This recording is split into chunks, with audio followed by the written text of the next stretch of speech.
l'état des lieux de la planète aujourd'hui, avec quand même, vous imaginez, et un petit retour en arrière et un aspect un peu prospectif. Et si vous voulez, disons qu'en matière d'environnement, on pourrait dire qu'il y a 3 fronts majeurs. On va commencer par le plus connu et celui qui inquiète le plus, qui est la question du climat. Et là, j'y insiste un petit peu plus, j'essaierai de vous donner des éléments de compréhension un peu latéraux, mais qui sont quand même essentiels pour comprendre ce qui se passe. Mais le climat, ça n'est jamais que les conditions d'épanouissement de la vie sur Terre.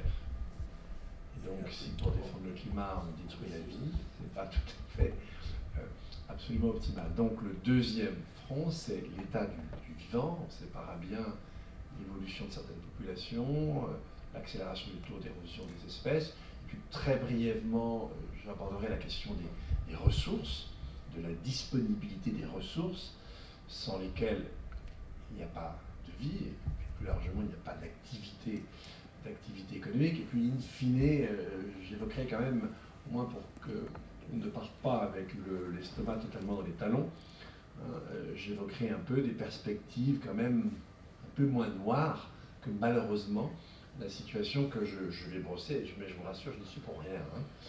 Je ne fais que relater, malheureusement, un état de fait qui n'est pas fantastique. Alors vous avez sous les yeux une série de courbes.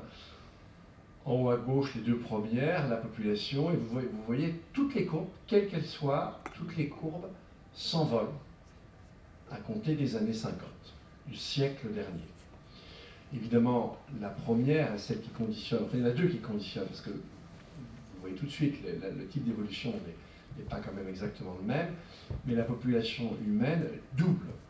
Elle double entre 2050, entre 1950 excusez-moi, et 2000, on passe de 3 à 6 milliards, j'arrondis à peine les chiffres. Nous étions 2 milliards en 1900, 1 milliard en 1800, et si je remonte vraiment au début de l'Empire romain, à peu près 350 millions d'âmes sur cette planète. Et si je remonte avant l'invention de l'agriculture et de l'élevage, grosso modo vers 9000 ans avant le début de l'ère chrétienne, la population humaine a oscillé entre quelques dizaines de milliers, c'est probablement ce qu'on était au cœur du précédent âge glaciaire, et puis au maximum, évidemment il n'y avait pas de recensement à l'époque, au maximum une quinzaine de millions. Et donc c'est l'agriculture qui a permis, dans un premier temps, une véritable explosion démographique, et dans un second temps, à la fois l'industrie et l'hygiène. Et on va le voir, les choses pourraient très bien s'inverser, c'est-à-dire que, contrairement à ce qu'on peut croire, les mêmes causes ne nourrissent pas toujours les mêmes effets. Alors, vous voyez aussi, deuxième courbe, le PIB, c'est-à-dire la mesure des activités, des transactions économiques durant la même période, 50-2000, explose, plus encore, décuple. C'est-à-dire augmente d'un facteur 10. Évidemment, le PIB mondial continue, quant à lui, à augmenter. La population mondiale devrait augmenter d'1,5 milliard, 2 milliards d'ici au mi-temps du siècle pour probablement redescendre ensuite. Et on y reviendra. Effectivement, la démographie est un facteur important, mais en quelque sorte, j'aurais presque envie de dire qu'au moins, à compter de la seconde moitié du siècle, le problème se réglera tout seul. Et je vous l'ai dit, pour l'heure, c'est à peu près quasi exclusivement dans les couches pauvres de certaines populations africaines qu'on attend les 2 milliards qui viennent. Partout ailleurs, le monde a entamé ce qu'on appelle la transition démographique. C'est-à-dire qu'on est parti d'une forme d'équilibre avec un taux de natalité très fort et un taux de mortalité qui n'était pas moins, vers un nouvel équilibre, pas vraiment, c'est plutôt une descente, entre un taux de natalité qui devient beaucoup plus faible. Vous avez certains pays du Maghreb, par exemple, où on est passé d'un taux de fécondité de plusieurs enfants par femme à moins, même parfois 5-6, en moyenne, j'insiste, à moins de 2. C'est de 2 le taux de reproduction d'une population. Et puis, vous avez en dessous eh bien, des activités économiques, évidemment, qui évoluent au prorata du PIB, c'est-à-dire qui explosent toutes à compter des années 50. Et vous voyez dans la partie basse, là, eh bien, certains effets en termes de perte de biodiversité, d'accumulation du CO2, de concentration du CO2 dans l'atmosphère. Et donc, en fait, durant ces 50 années, on a vraiment changé l'état du système Terre. Il y a 47% de plus de dioxyde de carbone dans l'atmosphère, il y a le double de métal, il y a entre 20 et 30% de protoxyde d'azote en plus. On a vraiment changé la composition chimique de l'atmosphère.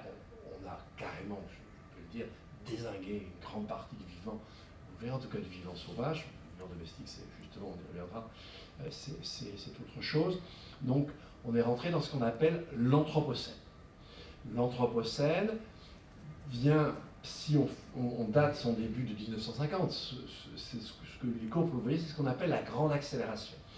Eh bien, si on date l'Anthropocène de 1950, la petite séquence géologique qui nous sépare du précédent âge glaciaire, mais de sa fin sans qu'il y ait d'effet rebond, eh bien, ça serait, en remontant à partir de 1950, l'Holocène aurait duré 11 700 ans. Or, l'Holocène, dans l'histoire de la Terre, c'était une période très particulière. C'était une période très calme. Si on n'a pas inventé l'agriculture avant, grosso modo, 9000 ans précédemment l'ère chrétienne, c'est pas parce que nos aïeux étaient crétins. C'est tout simplement parce que les conditions déséquilibre, si j'ose dire, du système Terre alors, étaient totalement impropres à quelque chose comme l'agriculture. Et donc en fait, nous sommes en train de refermer une phase de l'histoire des hommes qui a été la condition de l'éclosion et de l'essor des grandes civilisations qui sont parties de l'agriculture, qui petit à petit a permis de dégager un nombre de gens des activités alimentaires de plus en plus important, en permettant de dégager des surplus. C'est une des raisons, c'est plus compliqué que ça, mais en tout cas, c'est une des raisons fondamentales. Et alors, effectivement, si on prolonge les courbes, qu'est-ce que cela peut donner? Eh bien, c'est précisément ce que nous a appris un vieux document, le rapport remis au Club de Rome par 4 chercheurs du MIT aux États-Unis. Le Club de Rome, c'était plutôt des industriels européens, avec à leur tête Lopece, qui était un industriel italien. Et donc, ils remettent un document qui s'appelle le rapport au Club de Rome, puisque ce sont eux qui le remettent. Et ils remettent ce document en 72, et les pointillés, avec leurs 6 paramètres, c'est un des scénarios, un des 12 scénarios publiés en 72 par ce fameux groupe qui remet son rapport au Club de Rome, et c'est le scénario Standard Run, c'est-à-dire en fait le scénario Business as usual. Et vous avez en pointillé, eux-mêmes n'estiment pas que c'était une prédiction, ils estimaient que c'était une projection. Et cette projection, c'est la première fois à l'époque qu'on modélise un certain nombre de paramètres mondiaux. Vous les avez là, ça peut être l'alimentation par habitant, les services par habitant, la production industrielle par habitant, la pollution globale, l'évolution de la population, et puis évidemment la courbe qui redescend, c'est les ressources non renouvelables. Et comme vous le voyez, toutes les autres courbes, telles que ce scénario les dessine, début des années 70, eh bien toutes les courbes ont une évolution en cloche, comme une courbe de Gauss, c'est-à-dire elles atteignent une espèce de sommet relativement plat, et ensuite ça redescend. Et comme vous le voyez, toutes les courbes redescendent entre 2020, enfin entament leur descente entre 2020 et 2040. Je vous rappelle que nous sommes en 2021. Donc les amis, vous n'aurez pas beaucoup de temps à attendre. Vous allez observer dans la décennie et dans la décennie suivante une évolution du monde qui, parce que ce qu'il faut que vous sachiez, c'est que le gras, alors là vous ne l'avez que jusqu'en 2000, vous pouvez le poursuivre jusqu'en 2012, jusqu'en 2015, grosso modo on a vraiment toutes les statistiques, et bien effectivement le gras a continué à suivre, avec une marge d'erreur inférieure à 3%, a continué à suivre les pointillés. Donc je ne vous fais pas de dessin. Si la réalité, le gras, suit dans les 2 décennies qui viennent les pointillés, je pense que vous avez compris. Ok? Donc c'est évidemment ce genre de document qui est au fondement de ce qu'on appelle l'effondrement. Et comme vous le voyez ici, l'effondrement, ce n'est pas le fait que du jour au lendemain, vous n'avez plus rien dans les supermarchés. C'est une dynamique de difficultés croissantes, de délitement partiel, etc. Alors, si vous ne vous en êtes pas aperçu, les amis, je suis désolé de vous le dire, mais nous y sommes déjà. Alors, on va continuer notre petite exploration. Et là, on va commencer par parler du climat. Mais déjà, si vous voulez, ce qu'il faut bien comprendre, c'est que ce qui se passe en matière de climat et ce qui se passe en matière de vivant sur Terre, le principal trait, c'est que ça évolue très vite. Et ce très vite, on ne l'a dans aucune période de l'histoire de la vie.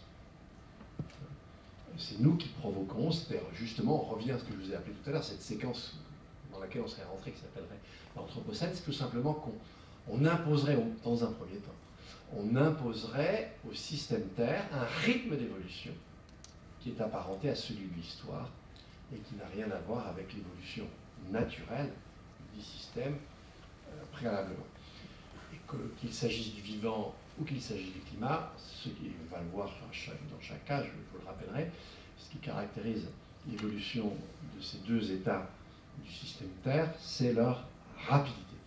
Alors, très vite, je vais vous rappeler certains éléments d'histoire des sciences qu'il est quand même important de comprendre. Cette histoire d'effet de serre, c'est pas quelque chose de récent. Hein.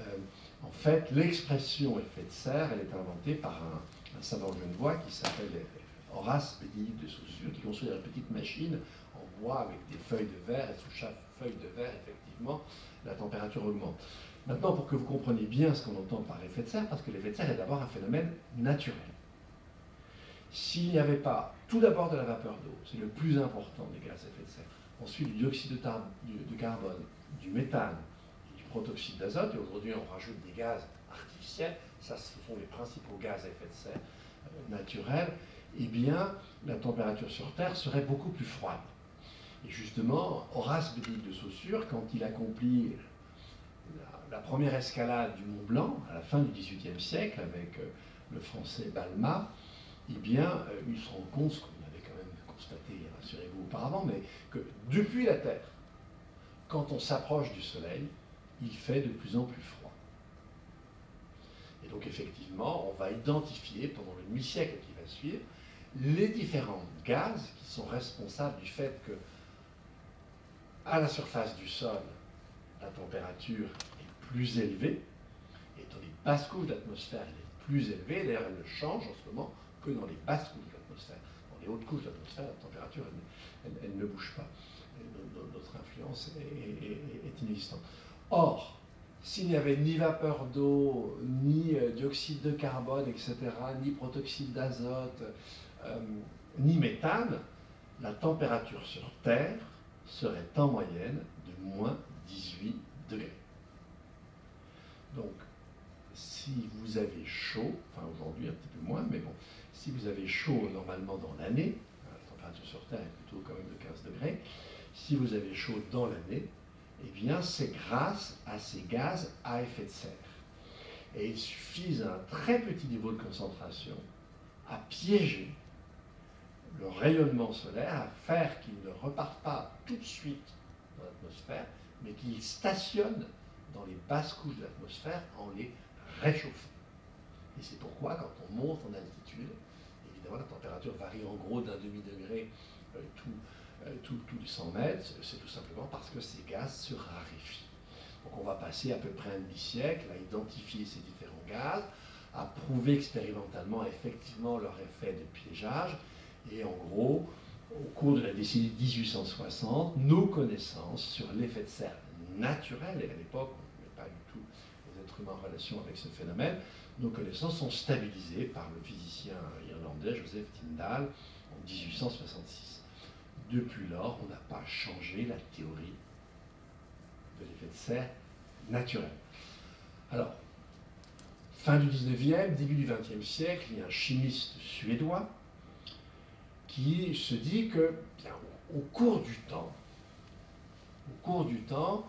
bien, finalement, notre consommation d'énergie fossile Alors fin 19e, début 20e siècle, à l'échelle du monde, et par rapport à aujourd'hui, la consommation d'énergie fossile, c'est peanuts. C'est une grande ville d'aujourd'hui. Même si pour l'Angleterre, ce n'est pas déjà négligeable. Hein. En 1840, l'Angleterre, s'il fallait qu'elle produise l'énergie qu'elle tire du charbon, il faudrait qu'elle déforeste 7 fois dans l'année, évidemment ce qui serait impossible, la totalité de sa surface forestière. Donc à l'échelle de l'Angleterre, on a déjà, si vous voulez, un usage des énergies fossiles qui est non négligeable. Par rapport à l'Angleterre d'aujourd'hui, encore une fois, c'est complètement peanuts. Ça s'élargit un petit peu. Entre 1820 et 1840, les autres pays occidentaux commencent à utiliser de plus en plus l'énergie fossile, mais fin du 19e, par rapport aujourd'hui, encore une fois, je vous dis, c'est très très peu. Et donc, un savant suédois, Arrhenius, lui, commence à faire le calcul, et il se dit, parce qu'il n'a pas idée du tout du fait de la croissance que vous avez vue tout à l'heure, hein, avec toutes ces courbes qui montent au ciel, et donc il pense que dans 5000 ans, la température sera de 4,5 degrés plus chaude qu'elle ne l'est aujourd'hui. Évidemment, ça inverserait l'effet du basculement dans quelques milliers d'années dans une nouvelle période glaciaire. Et donc pour Arrhenius, c'est une très bonne nouvelle d'apprendre qu'il pourrait y avoir des palmiers un certain temps, et ensuite après au moins on reviendrait à quelque chose qui ressemblait à ce qu'on connaît aujourd'hui. En Suède, ce n'était pas du tout une mauvaise nouvelle. C'était au contraire pour Arrhenius une bonne nouvelle, parce que là encore, on est sur un temps qui est à l'échelle géologique, c'est-à-dire quand on passe d'une ère glaciaire à une interglaciaire, ou vice-versa, la température évolue d'1 degré tous les 1000 ans. Ce qu'Arrhenius avait prévu. Évidemment, les choses ne se passent pas comme ça, on va le voir, la température évolue beaucoup plus vite. Et les choses sont toutes... Alors, c'est à peu près la même chose, si vous voulez, pour la biodiversité. En gros, c'est à peu près 5% des espèces qui ont disparu. Si on parle des 5 grandes extinctions qui nous ont précédés, la précédente, c'est il y a 60-65 millions d'années, c'est quand les dinosaures ont disparu. Là, c'est au minimum 75% des espèces qui disparaissent, parfois jusqu'à plus de 90%. Mais attention, sur des centaines de milliers d'années. Là, c'est 5% en quelques décennies, et ça s'accélère très vite. Le changement climatique, qui est la troisième cause aujourd'hui de disparition de la diversité, va rapidement devenir la première. Et je vous donnerai quelques chiffres. Donc effectivement, on est encore loin de 75%. Mais en revanche, on est sur un rythme, comme pour l'élévation de la température, qui lui est extrêmement rapide. On ne sait pas exactement le nombre d'espèces qui existent. On a retenu 8 millions, c'est peut-être 20, etc. Mais ça me donne c'est peut-être que 10, c'est peut-être que 8 d'ailleurs. Ce sont certainement pas, puisqu'on en découvre tous les jours. Mais bon, ça nous donne une certaine idée. Sur ce 1 million, sur les 8 millions, on pense que 1 million sont menacés d'extinction. 500 000, c'est trop tard, les populations sont trop faibles pour que les choses puissent remonter. Et pour les autres 500 milliers d'années, ça va dépendre de 500 000 autres espèces, indépendamment du changement climatique. Ça va dépendre de ce que nous allons faire dans les décennies qui viennent. Donc là, c'est pareil. Si vous voulez, on est au début d'un processus, mais on y rentre avec une vitesse telle qu'effectivement, on peut déjà parler de dynamique de 6e extinction de vie.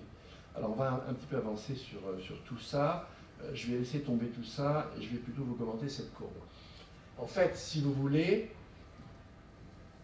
on émet aujourd'hui, grosso modo, en carbone pur, on émet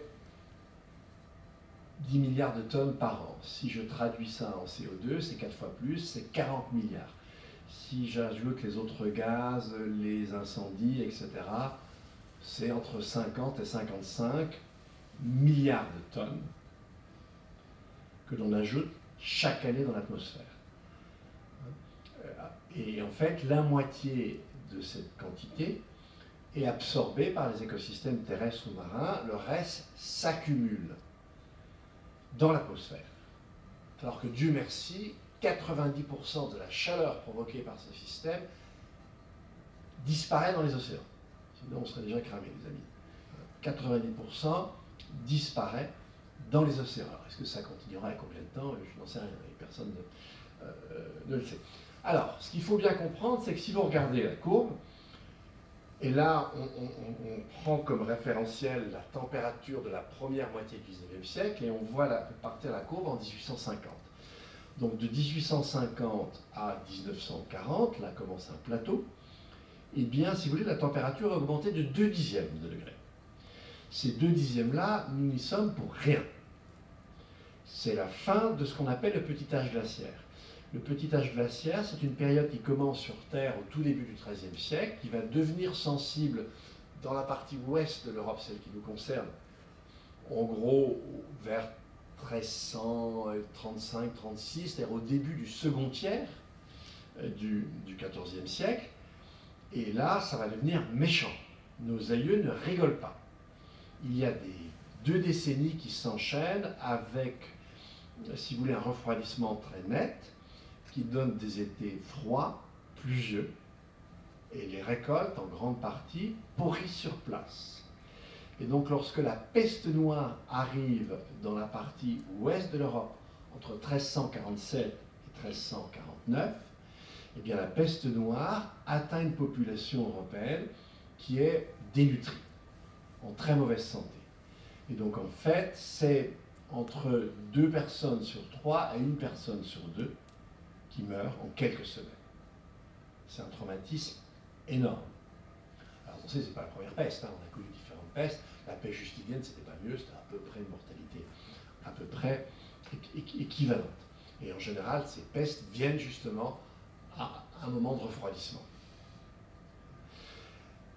Et donc, là, vous avez ce plateau, et en fait, vous voyez, la température ne commence à augmenter qu'à la fin des années 70. On dit, ah oui, mais vous avez montré que ça a explosé à partir de 50. Oui, je vais vous donner l'explication de ça. Mais, et vous remarquez qu'en fait, de la fin des années 70 à aujourd'hui, la température a augmenté à peu près d'1 degré. 1 degré en 40 ans. Je vous ai dit tout à l'heure, ça changeait. Hein, on est toujours dans le quaternaire, c'est-à-dire que vous avez de la glace aux 2 pôles. Et donc le quaternaire, plus particulièrement avec le même rythme, les 500 derniers milliers d'années, mais de manière générale, le quaternaire a été marqué par des alternances entre des cycles glaciaires courts, ça peut varier, mais grosso modo 20 000 ans, et des interglaciaires longs, 80 et 100 000 ans. Quand on passe de l'un à l'autre et de l'autre à l'un, je vous l'ai dit tout à l'heure, la température augmente d'1 degré tous les 1000 ans. Nos aïeux ne s'en rendaient absolument pas compte d'un changement climatique. Ils n'en avaient aucune conscience. C'est grand changement. Et donc là, aujourd'hui, 1 degré en 40 ans, ben, on s'en demandait aux vignerons, eux, ils s'en sont sacrément rendus compte. Grosso modo, ça peut varier, les variabilités naturelles qui restent, hein, mais grosso modo, les vendanges, c'est à peu près 3 semaines avant. On y reviendra. Donc, sachez, 1 degré en 40 ans, c'est gigantesque. Or, il est fort probable qu'on prenne 8 dixièmes supplémentaires dans les 20 ans qui viennent. En fait, si vous voulez, le rythme d'augmentation de la température, il suit le rythme d'augmentation de la concentration dans l'atmosphère des gaz à effet de serre. Et donc, en fait, vous l'avez vu, les courbes sont comme ça, bah, le phénomène climatique, il est comme ça. Ce qui fait que c'est depuis 2018 que le changement climatique devient très, très puissant. Deux remarques de 2 collègues climatologues. Jean Zougel me racontait il y a peu de temps, je le cite, quoi. Il y a 20 ans, 10 ans, 15 ans, 30 ans, je disais toujours à mon épouse, ah, c'est vraiment pas de bol, quand ça va commencer, et quand on va commencer à le voir, je ne serai plus de ce monde. Il pensait, lui, que le changement climatique deviendrait vraiment sensible, y compris dans nos contrées, à compter de 2030. Eh bien, notre cher Jean s'est rendu compte depuis 2018 que c'était bel et bien là, et je vais y revenir. Et de même, autre collègue climatologue que je connais bien, Hervé Le Treut, raconte que jusqu'en 2018, si vous voulez, bon, il est passionné évidemment par son travail, lui c'est un modélisateur, il fait une copie numérique de la Terre. Hein. Et un modèle climatique, c'est des dizaines de chercheurs qui travaillent pendant au moins 20 ans. Après ces 20 années, ils arrivent avec leur modèle à reproduire le climat du passé, et à partir du moment que le modèle est capable de reproduire le climat du passé, on peut confier la production du climat de l'avenir. Les premiers modèles commencent à tourner fin des années 60, début des années 70, et puis quand vous avez fait un modèle, vous ne cessez de le réajuster. Et sur la trajectoire générale du phénomène qui nous arrive, tout était dit. Évidemment, ils ne se sont pas trompés. Si c'est trompé, je vous inciterai tout de suite à ne plus du tout prendre l'avion. Parce que les équations clés des modèles climatiques, c'est les équations qui font voler les avions. C'est celles qui régissent les phénomènes d'écoulement et de turbulence. Donc si franchement vous êtes climato-sceptique, et si vous n'êtes pas totalement crétin, arrêtez l'avion. Vous allez vous écraser. Ce sont les mêmes équations. OK? Et même parfois, nos amis scientifiques du climat sont quand même très très bons. Dans le rapport du GIEC de 2007, écoutez bien ce que je vais vous dire, il est annoncé que l'Australie connaîtra à compter de 2020, je vous rappelle que l'Australie c'est au sud, hein, ça ne s'appelle pas Australie pour rien, c'est l'hémisphère austral, l'hémisphère du sud, et que dans le sud, l'été, il y a la charnière pour nous de l'hiver et du printemps. Donc, ils annonçaient pour l'été 2020, donc l'été 2019-2020, ça vous rappelle quelque chose, les premiers méga-feux en Australie. Bravo, vous êtes bons les gars. Alors, ça arrivait à peine avant Californie. Donc, voilà. Alors, on a un phénomène qui, comme vous le voyez, qui s'accélère, et c'est vrai que jusqu'en 2018, c'était pas facile. On voyait bien, les vignerons nous racontaient bien, effectivement, on voyait bien l'avancée des températures, mais ce qui exprime le changement climatique de la façon la plus forte pour nous, ce sont les événements extrêmes. Les sécheresses. Aujourd'hui, c'est 19% de la surface de la Terre qui connaît des sécheresses extrêmes. Attention, 19% sur une planète dont plus de 60% ce sont les océans, et une partie sont les pôles. Donc, c'est un peu partout, les amis, et évidemment, ça s'étend, et ça s'accélère. Avant 2018, vous n'aviez jamais deux canicules, c'était rarissime, deux canicules fortes dans un même été. Et par endroit, quand vous aviez une canicule, il fallait remonter 10, 15, 20, 30 ans avant pour avoir la pression. En gros, évidemment, pas pour aussi avoir deux canicules qui succèdent à 2 années, mais c'était rarissime. Et en dehors de la montée un peu en puissance, et encore, c'était pas très perceptible la montée en puissance des rafales de vent dans les cyclones. Alors non, depuis 2020, 2018, excusez-moi, on est servi. Cyclone avec des rafales de vent systématiquement entre 200 et 300 km/h. Des méga-feux, un méga-feu, ce n'est pas un feu ordinaire, hein, c'est 10 fois plus la chaleur au sol, et cette fois-ci, même si vous avez des arbres qui montent à plus de 60 mètres, voire presque à 100, le feu, les flammes montent jusqu'en haut. D'où nos pauvres koalas. En Australie, les koalas, par instinct, se réfugient à la cime des arbres, vous avez des arbres jusqu'à 60 mètres, les flammes ne les atteignaient pas. C'est fini. Évidemment, un tel feu va aussi déstructurer les sols, faire que les graines qui sont là pour permettre la rééclosion d'autres plantes, elles peuvent elles-mêmes désormais brûler, etc. Et puis vous avez évidemment les tempêtes, les tornades. On connaît les tornades désormais sous nos latitudes. Et moi je me souviens d'avoir revu des images d'actualité, une tornade dans le Haut-Doubs, une région qui m'est chère, un toit de maison qui s'envole dans le Haut-Doubs. Alors, dites ça, un paysan du Haut-Doubs, il n'a jamais vu ça.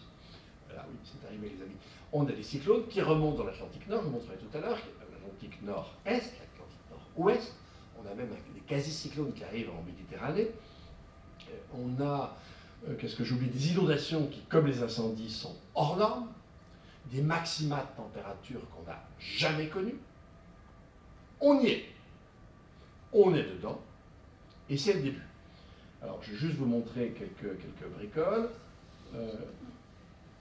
Là, alors effectivement, ça c'est le modèle de l'IPSL.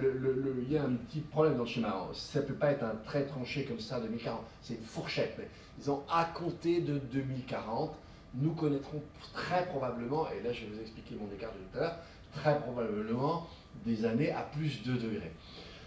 En fait, quand vous émettez des gaz à effet de serre dans l'atmosphère, ils ne déploient immédiatement qu'un tiers de leur pouvoir de réchauffement. Et en fait, ils ne déploient les 2 autres tiers qu'au cours des décennies qui vont suivre. Ce qui fait que, imaginez qu'on arrête toutes nos émissions, même je fais disparaître le genre humain comme par enchantement. Pendant 10 ans, ça ne change rien. Pour le climat, j'entends. Pendant 20 ans, ça ne change rien.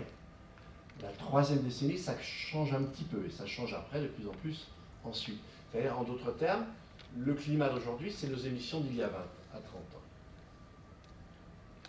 Et donc on a déjà décidé aujourd'hui du climat qu'on aurait en 2040. D'où les histoires sur le budget. Bon. Alors, et donc, c'est pourquoi vous avez cet écart tout à l'heure.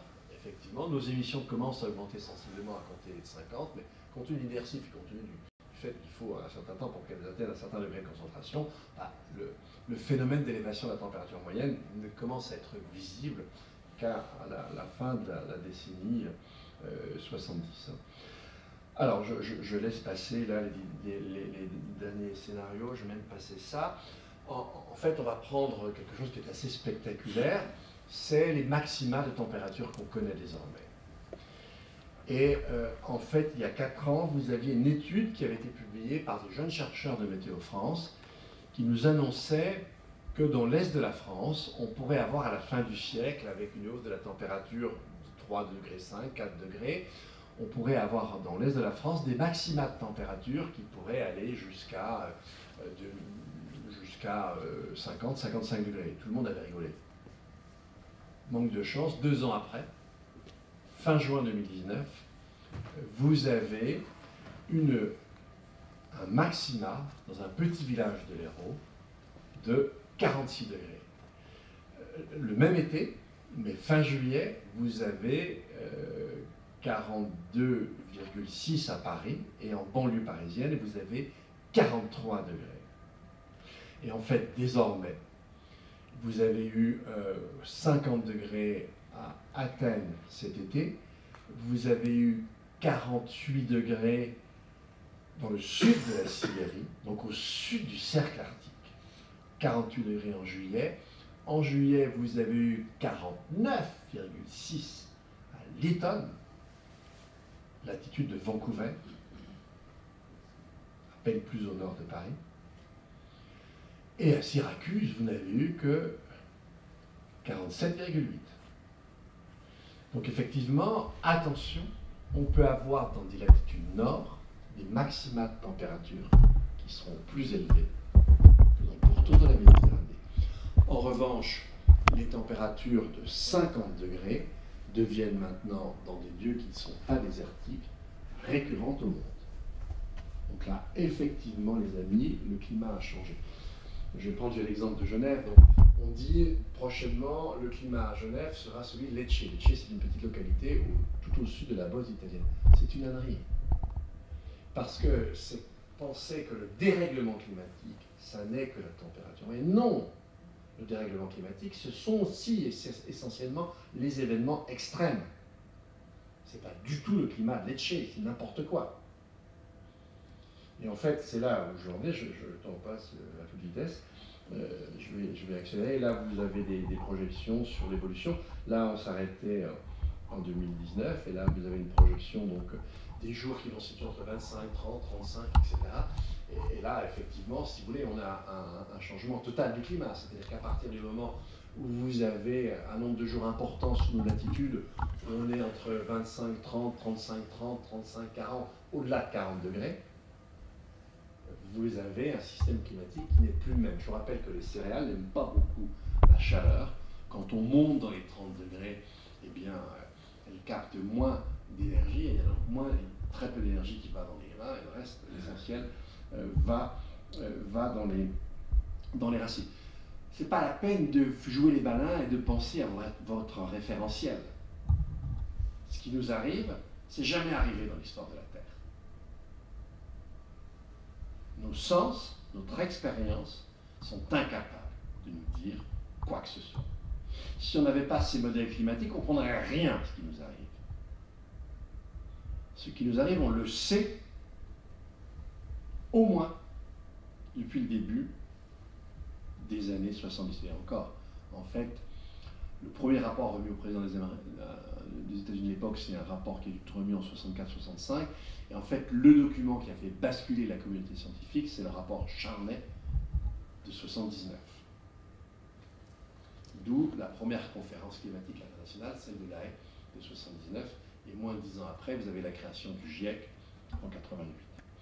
Alors, je passe très vite.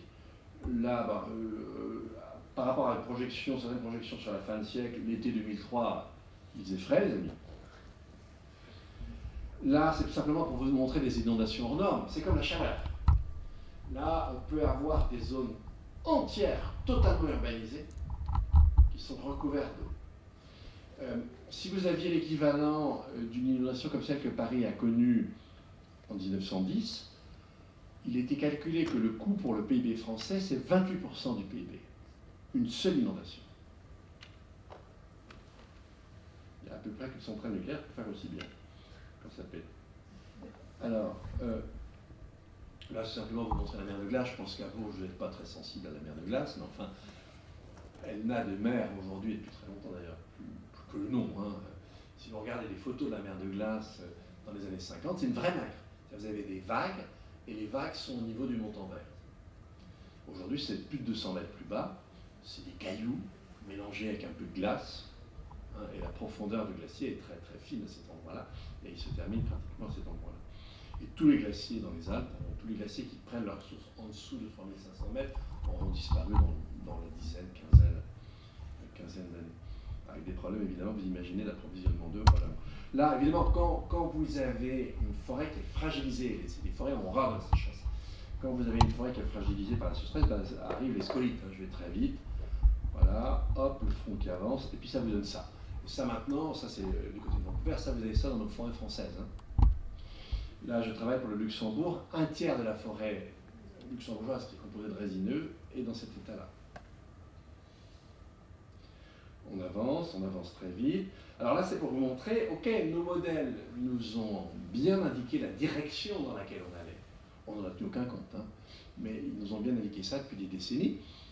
Mais en fait, ils ne s'attendaient pas du tout, si vous voulez, on était très surpris par les écarts entre une moyenne et les maxima de température. L'été 2018 et surtout 2019, là, on était estomaqués, on ne s'attendait pas du tout à ça. Et puis, on ne s'attendait pas à ce que certains événements extrêmes arrivent aussi vite. Là, vous avez un cyclone, le cyclone Ophelia, octobre 2017. Il commence au sud de l'Espagne, mais il s'arrête au nord de la Finlande. Et comme vous le voyez, la modélisation s'arrête à une certaine latitude, juste en dessous de l'Islande. Et donc, pourquoi? Tout simplement parce que c'était impensable. Donc on n'avait pas de modèle. Le modèle n'avait pas été programmé pour pouvoir figurer un cyclone aussi haut. Ça ne devait pas arriver. L'espèce humaine, j'aime beaucoup pas dire l'espèce humaine, c'est une espèce rentre-en-plan. C'est-à-dire collectivement, il n'y a pas plus crétin que l'espèce humaine. Et donc, il faut qu'elle en prenne plein la gueule pour commencer à comprendre. Et encore, vous aurez toujours des gogos qui vont nier. Ils sont assez nombreux et ça ne s'améliore pas avec le temps. Alors, on y va. Ça, c'est très vite, j'ai plus le temps maintenant. C'est pas du tout les sécheresses, hein, c'est l'accélération de la rédification de certains territoires. En fait, les changements climatiques, c'est 4 grandes choses. C'est augmentation de la température moyenne, montée du niveau des mers, modification du régime des pluies, c'est très facile. Là, il pleut peu, il pleut moins, il pleut beaucoup, il pleut plus, donc ça n'arrange personne. Et puis les événements extrêmes, que je vous ai listés tout à l'heure. D'accord ? Donc là, je passe très vite, mais si vous voulez, effectivement, on va arriver assez vite à des années à plus de degrés. Et donc là, on va sortir du quaternaire. C'est-à-dire que le sommet de température par rapport, si je prends comme référentiel la première moitié du 19e siècle, eh bien jamais, pendant 2 600 000 ans, il n'y a fait plus de 2 degrés de plus. Et là, on va dépasser ces 2 degrés. Ça, en dépit de ce qu'on raconte, ça, je ne vois pas comment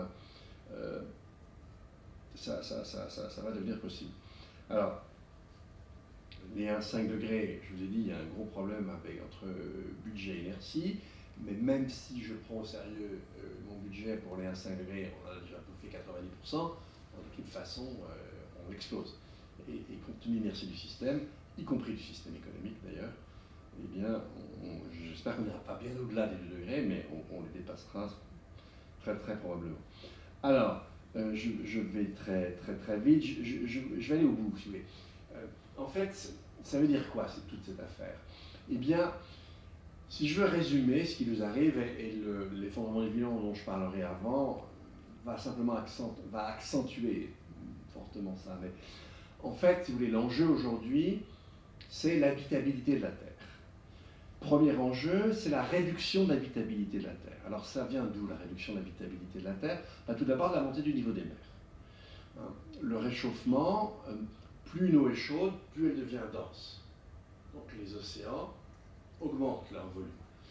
Au milieu du XXe siècle, l'élévation moyenne des océans, c'est 2 mm par an. Aujourd'hui, on est pratiquement à 4 mm. Ça a doublé. Et n'oubliez pas, c'est exponentiel.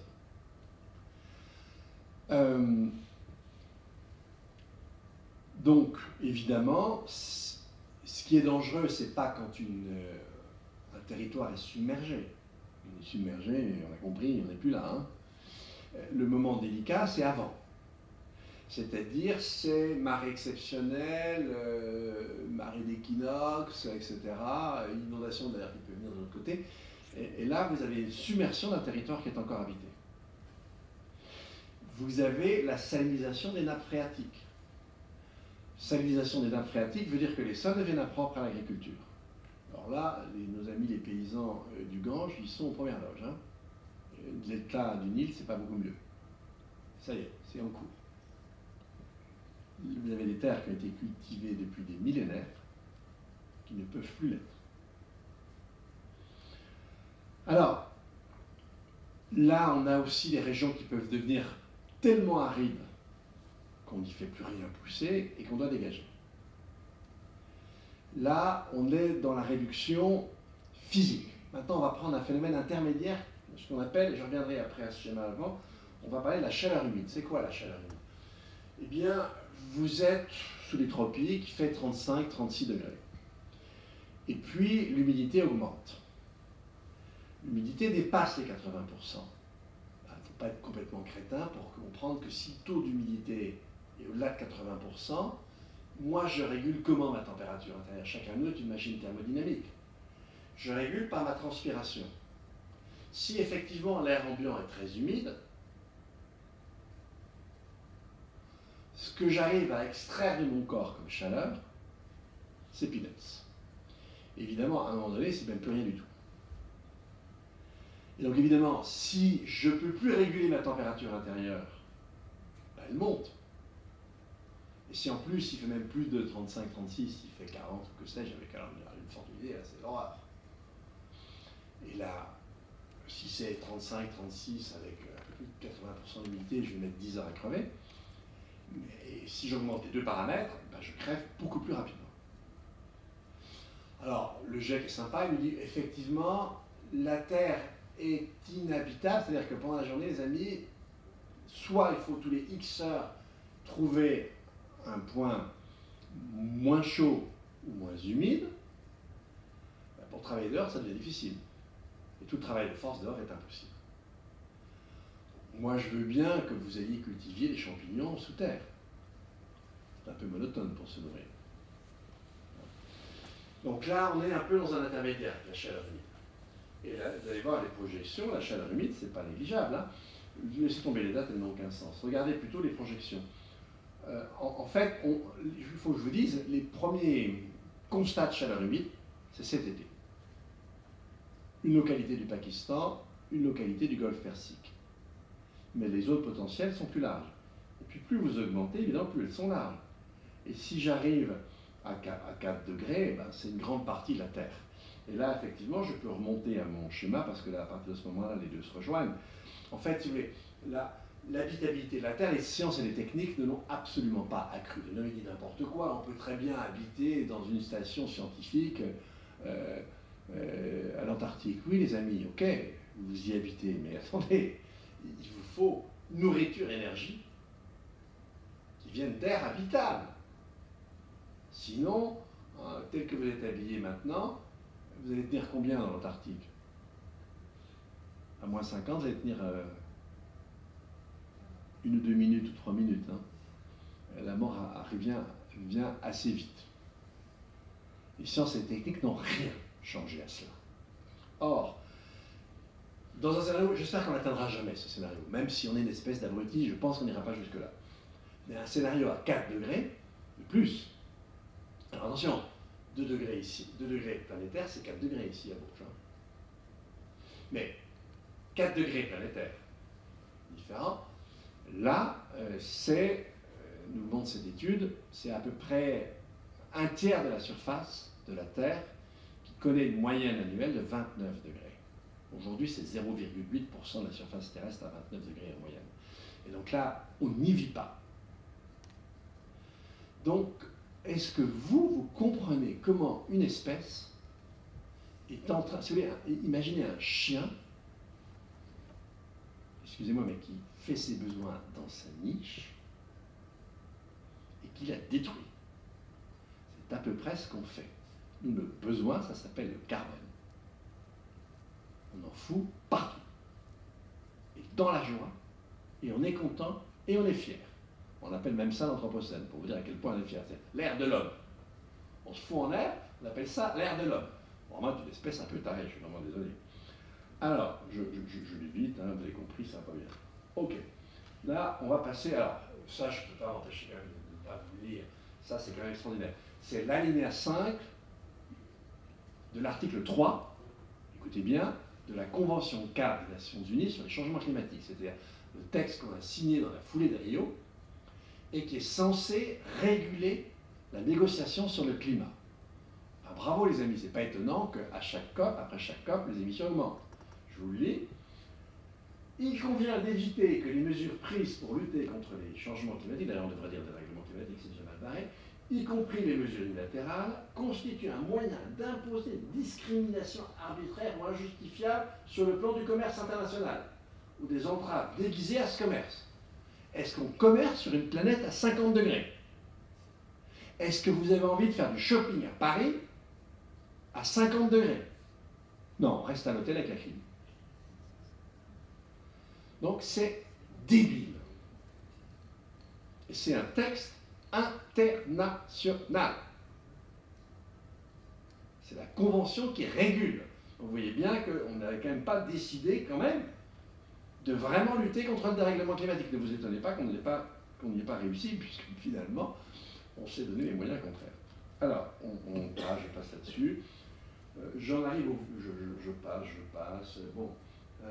J'en arrive à la biodiversité. Je vais aller très vite parce que je vais vous donner quelques études. Mais en fait, en gros, qu'est-ce qu'on s'est rendu compte de quoi ces quelques dernières années, ces 4 dernières années? On savait qu'on était une espèce sympathique. Imaginez, l'espèce humaine, c'est un gamin dans la cour de récréation. La cour de récréation des espèces sur Terre, c'est le gamin humain qui dézingue tous les autres. Il n'y a pas d'instinct. Et donc, en fait, on savait qu'on avait à peu près détruit tout ce qui est vertébrés sauvages. Je vous rappelle que les vertébrés sauvages, les grosses bêtes, hein, les vertébrés sauvages, c'est en gros 3% de la biomasse, les 97 autres pourcents étant composés pour les 2 tiers de nos animaux domestiques, les poulets, en passant par les lapins jusqu'aux bœufs, et le tiers restant, c'est les bipèdes que nous sommes. Donc en fait, le sauvage, on l'a rétabli. Pas question qu'il vienne nous ennuyer là où on s'installe. Donc, mais on se disait, ok, on a détruit toutes les grosses bêtes, il reste les petites. Tout va bien, Madame la Marquise. Eh bien, ce n'est pas tout à fait ce qui se passe. Là, je vais vous montrer deux études allemandes. Alors, la première, c'est une étude faite pendant 27 ans. Il faut franchement des chercheurs allemands. Hein. Une étude pendant 27 ans. Imaginez, il fallait que le commanditaire, au début, soit très jeune. Hein. Eh bien, là, 63 zones, plutôt l'équivalent, probablement un peu mieux de ce qu'on appelle ici l'agriculture raisonnée, on y fiche un peu moins de cochonneries qui tuent tout ce qui vit, tout ce qui bouge, et là, dans des bandes qui ne sont pas cultivées, on installe des tentes malaises, c'est-à-dire des tentes pointues, rondes et pointues, et en dessous de la pointe, on met un petit récipient. Et on passe tous les jours observer et dénombrer le nombre d'insectes volants qui se font piéger. Et au bout de 27 ans, vous avez les chiffres, on constate entre 76 et 82% de prise en moins. Ça ne veut pas dire, et c'est pas important une zone, si vous voulez, c'est pas ce qu'il y a de pire comme zone, hein. Déjà. Et puis vous avez une deuxième étude, dont le résultat a été publié à peu près 2 ans après, et qui, elle, a été faite sur 363, je crois, de mémoire, oui, en fait, c'est 360. Et puis là, on ne s'est pas contenté de piéger des insectes volants, on a essayé de dénombrer l'évolution des populations de l'ensemble, l'autre grand ensemble du vivant, en dehors des unicellulaires, sont ce qu'on appelle les arthropodes, c'est-à-dire les êtres vivants qui ne sont pas vertébrés de l'intérieur, mais structurés par une carapace articulée de l'extérieur. Ce qu'on appelle les arthropodes, ça va, si vous voulez, des crustacés aux abeilles et aux moustiques. Et donc, on a fait des prises différentes, des pièges différents pour les petites bêtes des sols et pour les insectes volants. Et on a bien, cette fois-ci, sérié les mesures, c'est pas qu'on a sérié, c'est qu'on a fait des mesures en prairie et des mesures en forêt. En prairie, en 10 ans, c'est 82% de prise en moins. En forêt, c'est 41% de prise en moins. Et dans les deux cas, ce qui n'avait pas été relevé dans la première étude, on ne s'attendait pas du tout à ça, maintenant on le sait, et c'est la diminution de la diversité d'espèces. C'est-à-dire on dénombre les espèces qu'on ne retrouve plus. Et là, c'est en 10 ans, c'est 36%, donc un peu plus d'un tiers, des espèces. Ça ne veut pas dire qu'elles ont disparu sur Terre, mais en tout cas, là où on fait l'étude, ces espèces ont disparu. On n'en trouve plus d'exemplaires. D'accord ? Et là, c'est plus d'un tiers en 10 ans. Et donc, effectivement, on a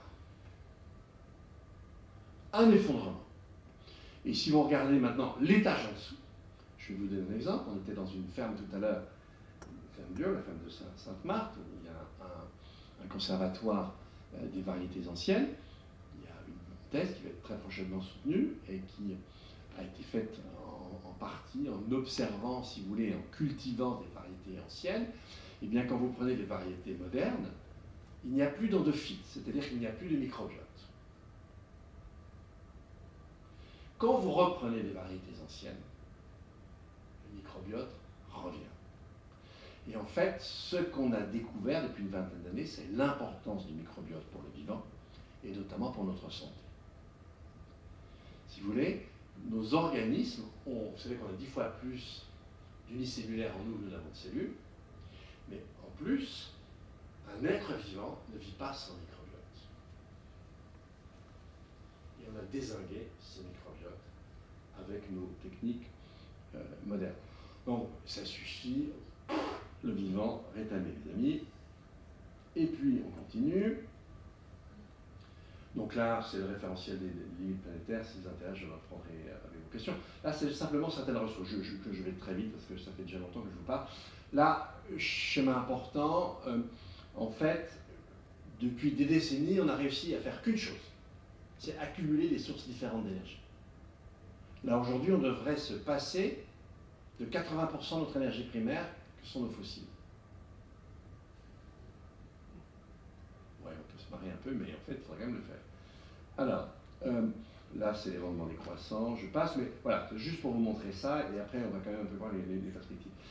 Là, c'est les ressources halieutiques, mais c'est vraiment à l'image de ce qu'on a fait sur cette Terre.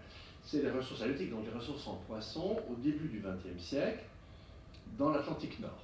Vous voyez, c'est très coloré, plus c'est coloré, et plus la couleur est vive, et plus vous avez de ressources en termes de poissons. Il fut un temps où on pensait que la mer était d'une abondance telle que jamais on n'arriverait à bout. Et voilà, il y a déjà 20 ans. Donc je vous préviens, il va falloir vous habituer à manger des méduses et apprendre à les assaisonner, parce que les espèces poissons se font relativement rares. Alors, qu'est-ce qu'il faudrait faire? Voilà ce que proposait. Donc là, on est dans la foulée de la publication du rapport SR15 de 2018. C'est ça le rapport qui évalue la différence entre 1,5 degré et 2 degrés, en termes d'événements extrêmes, etc. Et donc, on s'aperçoit qu'il faudrait réduire, si on veut éviter d'exploser, alors à l'époque c'était les 1,5 degrés, ça n'a plus grand sens, mais si on veut éviter d'exploser les 2 degrés, le raisonnement reste le même.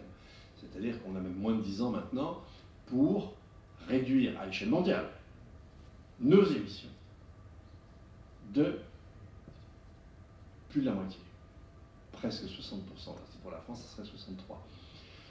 Et donc 63 10 ans, les techniques y ont un rôle très mineur. Les infrastructures en 10 ans, elles auront peu évolué. Donc en fait, le gros de l'effort porte sur les modes de vie. Donc vous avez vu, je vais très vite, mais c'est 3/4 de mobilité en moins, 3/4 de le résidentiel s'est réduit, on chauffe moins, c'est les achats d'hiver ont réduit à peu près de 3/4 aussi, les vols en avion ont réduit de 3/4, bonne nouvelle, il reste un quart. Au moins, réjouissons-nous là où c'est possible. Il n'y a pas beaucoup de facteurs. Et puis l'alimentation, moi c'est surtout l'alimentation en viande rouge qui descend beaucoup. Viande blanche un peu, mais un peu moins. Et donc, présentez-vous avec ça comme programme électoral. Vous ferez, non, mais vous ferez ce que j'ai fait moi aux européennes, hein, 1,8. Sans accès aux médias d'ailleurs en plus. Mais bon. Donc voilà, c'est un peu la difficulté dans laquelle on est. C'est-à-dire que si je prends le problème au sérieux, le seuil de changement sur une période rapide demandé est vraiment très important. Il faudra avoir une population extrêmement bien informée, ce qu'elle n'est pas, extrêmement raisonnable, alors ça, je rigole. Mais déjà, si elle était informée, elle pourrait devenir raisonnable. Tant qu'elle n'est pas informée, il n'y a aucune chance qu'elle devienne plus raisonnable. Donc pas ça. Alors ça, c'est le côté un peu moche des choses. Maintenant, on va prendre un côté plus sympa des choses. Ça, c'est ce qui est en train de bouger, je reviendrai plus tôt dans les questions. Mais là, ces deux pays, vous avez le gros pays vert, le gros escargot vert, ce sont les États-Unis. Je vous expliquerai ce que signifie le vert. Et le petit escargot, c'est le Sri Lanka, mais j'aurais pu prendre le Costa Rica. Ça aurait été mieux d'ailleurs. C'est pas moi qui ai décidé de prendre ce pays. Et donc là, vous avez en bleu foncé, le bleu foncé, c'est la limite que doit atteindre le bleu clair pour que les 11 besoins essentiels dénombrés par l'ONU soient satisfaits. Alors, vous avez le bien-être, vous avez les revenus, vous avez l'accès à l'énergie, l'accès à la santé, l'accès à l'éducation, la qualité d'un système démocratique, etc. Et donc, et le vert, c'est l'empreinte écologique. Là, le pays maigre, si vous voulez, on arrive presque à satisfaire la totalité des besoins sociaux sans que l'organisation sociale ait été faite pour. Si on organise la société pour satisfaire avec moins, on aura partout en bleu. Le bleu ciel ira plus blanc. Ça, je vous le garantis. Et en fait, l'intérêt, c'est que le vert, là, on est à une moyenne de 0,8, 0,7 planètes. À côté, c'est les États-Unis, c'est 5 planètes, et ils ne sont pas en bleu partout, et il y a un endroit, LS, Life Satisfaction, c'est faux. C'est totalement faux. Les États-Unis, ce n'est pas un pays où il y a un niveau de bien-être maximal, mais vous rigolez. Lisez le livre d'Angus Deaton et Anne Case, Auguste Deaton, c'était plutôt le livre d'avant, c'était plutôt le chantre de la croissance, si vous voulez. C'est un économiste néolibéral, mais intelligent. Et là, son dernier livre, avec Anne Keyes, c'est sur la chute et de l'espérance de vie en bonne santé et de la santé des classes pauvres américaines. Plus d'ailleurs les mâles, enfin les hommes que les femmes. Et avec un taux de suicide complètement fou chez le mâle blanc du pas des classes moyennes. Donc me raconter après qu'on est en plénitude de la satisfaction, là les gars de l'ONU, il faudrait un peu qu'ils commencent à bosser. Hein. Il y a un petit problème. Donc ça c'est rassurant. C'est-à-dire qu'on peut avoir une société qui est capable de fonctionner, qui est capable de bien fonctionner, avec une empreinte écologique qui redescendrait sous 1. On doit permettre aux écosystèmes de se régénérer, et on ne peut le faire que si on redescend à une planète, à une empreinte écologique en dessous de 1. Donc ça, je dirais que c'est le bon côté des choses. On est face à un mur, c'est pas facile. Dans un contexte, je pourrais revenir avec les questions, dans un contexte informationnel qui ne facilite pas la prise de décision, et surtout son acceptation, avec une jeunesse désespérée. Je vous renvoie à l'enquête du Lancet qui a été publiée à la mi-septembre. Vous avez, alors ils ont interviewé 10 000 jeunes de 16 à 25 ans dans 10 pays, dont les Philippines, l'Inde, le Brésil et le Nigeria, dans ce qu'on appelle les pays riches. Et 3 jeunes sur 4 disent, alors dans différentes langues, mais c'est ce sens-là, si je le traduis en français, le qualificatif qu'ils choisissent pour définir leur avenir est effrayant. C'est jamais arrivé dans l'histoire du monde. Alors, j'avais fait ce sondage dans l'histoire du monde, vous me direz, bien sûr. Mais on n'a jamais eu une homogénéité de sensibilité, de culture, ce qu'on a aujourd'hui. C'est quelque chose de proprement effrayant. Alors eux sont décidés à changer plus. Évidemment, là, on voit le conflit de génération pointé. Eux qui représentent l'avenir, s'ils doivent crever parce que les plus âgés ne veulent rien faire, bonjour les tensions. Et bonjour la violence potentielle. Donc voilà la situation dans laquelle on est.